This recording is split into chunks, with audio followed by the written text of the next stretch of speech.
Bonjour et bienvenue sur la chaîne Nounoubelle.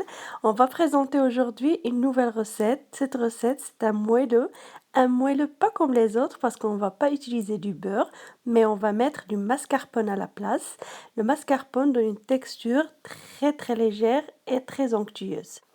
On aura besoin de 250 g de mascarpone, 40 g de farine blanche, 75 g de sucre glace, 3 œufs, et 200 g de chocolat noir ou alors un mélange entre les deux, chocolat noir et chocolat au lait.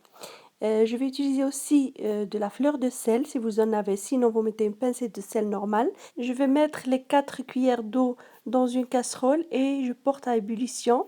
Quand l'eau sera bien chaude, je mettrai le chocolat en entier et puis ça permettra de faire fondre le chocolat hors du feu. Voilà, je rajoute la petite pincée de fleur de sel. C'est très bien, ça se marie magnifiquement bien avec le chocolat noir si vous en avez. Sinon, vous mettez juste un petit peu, une petite pincée de sel normal. Et là, j'ai mis le mascarpone, j'ai mélangé et puis je rajoute les œufs un à un en mélangeant bien entre chaque œuf. Et puis quand on aura un mélange bien homogène, à ce moment-là, on rajoute le sucre glace.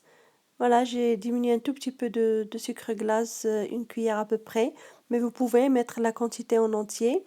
Là, je rajoute ensuite la farine. Quand c'est prêt, on va mettre ça dans un moule chemisé de préférence avec du papier sulfurisé ou alors beurré et fariné pour permettre un démoulage rapide. On mettra ça dans un four préchauffé à 175 jusqu'à 180 degrés. Ça prend entre 20 à 25 minutes de cuisson. Quand c'est cuit, comme vous voyez, on laisse reposer un petit peu, refroidir. Moi, j'ai choisi de mettre un petit peu de glaçage au chocolat par-dessus. C'est une ganache toute simple, chocolat avec un peu de crème. Vous pouvez aussi juste saupoudrer un petit peu de cacao en poudre par-dessus ou alors du sucre glace. Vous pouvez le servir avec des fruits rouges ou comme j'ai fait, j'ai mis quelques noix de pistache pour faire un contraste de couleur. C'est joli le vert avec le chocolat. Et voilà, de l'intérieur, ça ressemble à ça. Comme vous voyez, c'est très léger, très onctueux et ça fond en bouche, je vous l'assure. N'oubliez pas, si vous aimez, de me laisser un like et de laisser aussi un commentaire. Et je vous dis à bientôt.